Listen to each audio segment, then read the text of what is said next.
pessoal do YouTube. O assunto hoje é a resposta a uma mensagem que a Natália Almeida me enviou, dizendo o seguinte: Drauzio, você poderia fazer um vídeo sobre depressão na adolescência e etc? Olha, depressão é um termo muito mal compreendido, porque você briga com o namorado, fala, eu estou deprimida, briguei com o meu namorado, você não está deprimido, está chateada, está triste. A depressão é um quadro muito característico, que é a tristeza que não tem fim, que não acaba nunca mais. E não é só a tristeza, a depressão vem acompanhada de outros sintomas. Ela interfere com o sono. Tem gente que tem insônia quando está deprimido, outros dormem demais nesse tipo de situação. Há o que a gente chama de síndrome amotivacional, que quer dizer o quê? Você não encontra razão para nada. Para que eu vou sair? Para que eu vou me vestir? Por que eu vou fazer a barba? Por que razão eu vou me pintar, passar batom? Parece que nada na vida vale a pena. Depressão é uma doença grave. A depressão verdadeira mesmo é uma doença grave que evolui com sintomas e esses quadros vão piorando. Quadros depressivos podem, em fases finais, levar à morte, porque a pessoa para de se alimentar, perde totalmente o interesse em lutar pela vida. A depressão pode atacar em qualquer faixa etária. Existem quadros depressivos na infância, existem quadros depressivos na adolescência e quadros na vida adulta e na velhice também. É lógico que as fases da vida em que ocorrem grandes transformações são aquelas em que a depressão pega mais forte. Na passagem da infância para a adolescência, por exemplo, a adolescência é uma fase muito crítica para quadros depressivos. A depressão que acompanha muitas mulheres na fase de menopausa, por exemplo, e na velhice, aquela pessoa de idade, aquele senhor ou aquela senhora que de repente perde o interesse em continuar vivo, perde o apetite, não se alimenta e o quadro vai piorando. Quando você convive com uma pessoa depressiva, precisa muito cuidado no tratamento, porque a tendência dos parentes, das pessoas ligadas a ela, o que é? É dizer, não, você tem que reagir, olha, tem aniversário de fulano, levanta e vamos. A última coisa que uma pessoa deprimida quer é ir a um aniversário, é encontrar os amigos, porque ele, quieto na casa dele, ainda consegue segurar o quadro, mas quando ele se expõe socialmente, fica muito mais difícil. Depressão precisa de diagnóstico e tratamento. Tratamento o que é? Existem os tratamentos medicamentosos e os tratamentos que envolvem a parte psicológica. Hoje não se faz mais essa divisão. Hoje a tendência dos psiquiatras é juntar os dois tratamentos. E aqui eu aproveito para responder a pergunta, para responder a sugestão da Isadora Troian, que diz, seria interessante alertar sobre o uso consciente de antidepressivos. A Isadora toca um ponto importante, porque os antidepressivos têm um papel fundamental nos quadros de depressão. Muitas vezes, a pessoa 2, 3 semanas depois de tomar os medicamentos já muda completamente o comportamento, a visão do mundo, o interesse pelas coisas comuns da vida. Agora, o que acontece hoje é que a menor tristeza, os médicos costumam receitar antidepressivos. Quem mais receita antidepressivos não são os psiquiatras. É o ortopedista que receita, é o clínico geral, é o ginecologista. Então existe um consumo exagerado de medicamentos antidepressivos. Brigou com o namorado, toma antidepressivo. Perdeu um amigo, toma antidepressivo. A vida tem fases tristes e a gente tem que enfrentar essas fases. Fazem parte do cotidiano. Os antidepressivos têm que ser usados com muito critério, por pessoas habituadas a lidar com eles. E eles têm uma característica que é praticamente comum a todos. Eles levam algum tempo para agir. Esse tempo vai de no mínimo 2, 3, 4 semanas. E isso é um problema, porque a pessoa começa a tomar o remédio, começa a ter os efeitos colaterais e não vê benefício nenhum. Já estou tomando há 2 semanas, não melhorei, e para de tomar. Normalmente, sempre os médicos têm que esclarecer, dizer, olha, você precisa tomar isso umas 3 ou 4 semanas para começar a ver se o efeito vai ser favorável no seu caso. E também, depois que você vem fazendo um tratamento antidepressivo por algum tempo, não pare os remédios imediatamente. Eles têm que ser retirados escalonadamente, as doses têm que ser diminuídas devagar até suspender completamente a droga, tá bem? E eu queria aproveitar aqui e fazer um comentário sobre essa sugestão da Isadora, que ela termina pondo um parênteses e um ponto e vírgula. Toda vez que eu acho que estou começando a entender os signos da internet, me deparo como esse, ponto e vírgula, parênteses. Não sei o que quer dizer, Isadora. Uma risadinha é uma piscadinha pra você. É uma piscada com uma risadinha, assim, só que tá de lado, igual o coração. Não dá pra...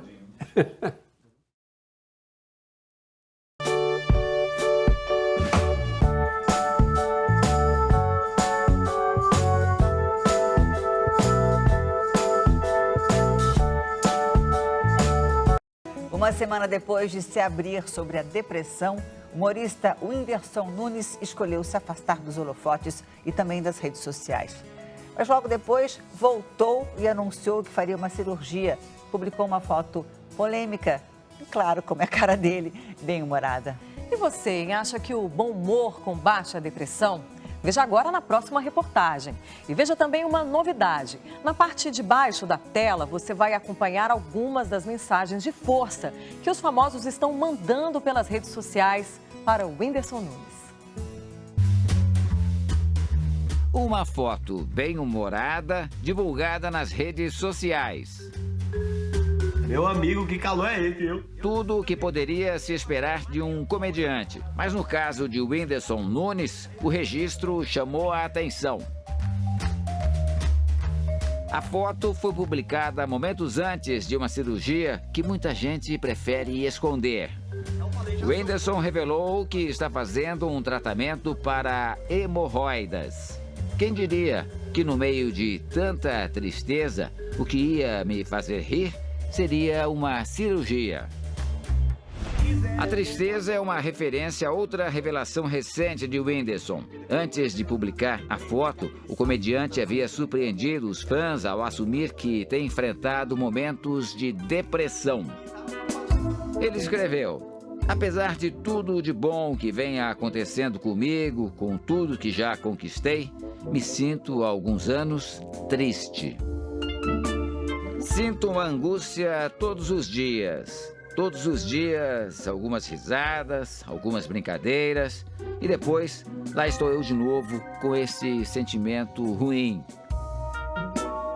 A foto, publicada 3 dias depois das mensagens, serviu para voltar a falar sobre saúde mental. Mas desta vez, com bom humor. Seria esta a forma encontrada por Whindersson para combater o problema? Eu quero você em Paris. Em psicanálise, a gente chama isso de xiste, né? Que é uma forma emocional de você lidar com uma dor mental que você está tendo, ao mesmo tempo que você brinca, relativizando a intensidade dela, por outro lado, você traz à tona algo que está lhe incomodando muito, né? É um jeito que as pessoas têm de se defender emocionalmente, mas era uma defesa, ela não é a solução do processo. Segundo a Organização Mundial de Saúde, mais de 320 milhões de pessoas convivem com algum tipo de transtorno depressivo. Mesmo assim, um problema com o qual poucos conseguem lidar ou sequer compreender. Muita gente pode questionar: como um artista jovem de apenas 24 anos, bem-sucedido, com mais de 47 milhões de seguidores nas redes sociais e 35 milhões de inscritos no canal de vídeos da internet, pode estar triste? Os especialistas explicam que este é um julgamento precipitado e equivocado. A depressão, ela é uma doença como qualquer outra doença. Ninguém fala isso se ele pegasse uma pneumonia. Ninguém falaria, puxa vida, ele é bem sucedido, bem casado e pegou uma pneumonia. Semanas atrás, antes de concluir uma turnê com mais de 40 shows ao redor do mundo e a gravação de um filme para a internet, o Whindersson falou com o Domingo Espetacular e comentou sobre a pressão dos compromissos. E hoje eu vou entrevistar ela, a Evelyn. Olha aqui, ela está aqui. Tô me testando, falar a verdade, né? Porque eu não sabia o meu limite qual era, mas eu acho que tá chegando já tô ficando cansado. New York. Depois eu tô de férias. Depois você faz. Sofá e ficar só assim, com as cachorras. Consegue? Consigo. Largo o celular, nem mexo. A ciência explica. Quando a pessoa está deprimida, o cérebro passa por uma série de variações hormonais, químicas, capazes de mudar o comportamento da pessoa sem que ela perceba. Uma equação complexa entre serotonina e dopamina, substâncias do nosso organismo diretamente conectadas à nossa variação de humor. Ou seja, um quadro em que é preciso pedir ajuda, assim como o Whindersson fez. Mas tentar forçar o bom humor nem sempre é a solução. Não é ele ficando bem-humorado que ele vai cuidar da depressão dele. Não é as pessoas contando piadas para ele que ele vai resolver a questão emocional dele. Ele precisa receber medicação, ele precisa se afastar do trabalho dele para ele poder cuidar dele. Será que essa variação de humor poderia ser resultado do que muitos chamam de alma do artista? Meu irmão, não sei nem como é que eu começo a falar esse negócio aqui. Não é de hoje que se romantiza a tristeza do palhaço. Às vezes, o humor pode ser apenas uma forma de mascarar a luta mental. A capacidade do artista em transformar melancolia em comédia é conhecida. Para alguns, o combustível para a arte. Atores, atrizes e cantores de todo o mundo também já declararam conviver com a depressão.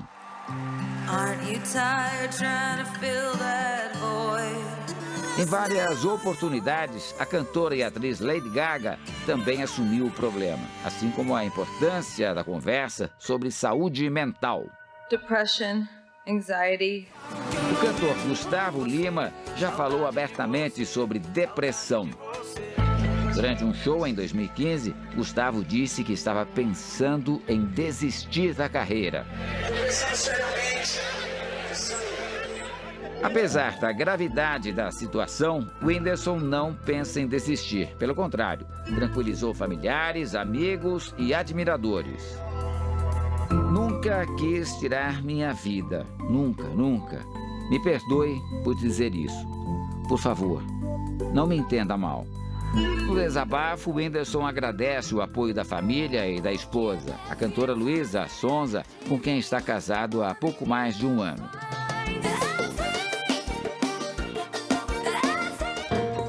Eu nunca quis decepcionar minha família, nem vocês, nem minha esposa, que tem sido minha rocha. Depois da cirurgia, Luísa Sonza, a mulher de Whindersson, postou uma mensagem de apoio ao marido. Te conheço, meu menino. Você tem sede de viver, se declarou. O apoio de entes queridos é fundamental nesse tipo de recuperação. A pessoa precisa ter família, a pessoa precisa ter uma casa, um porto seguro para poder relaxar, para poder cuidar de si. A pessoa precisa ter uma boa noite de sono, não é? Ela precisa ter uma profissão. E esses espaços precisam ser preservados e respeitados.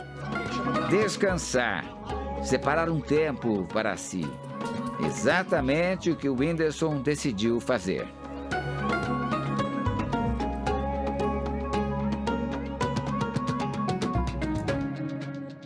Curioso? Baixe o Play Plus em playplus.com, na Google Play ou App Store.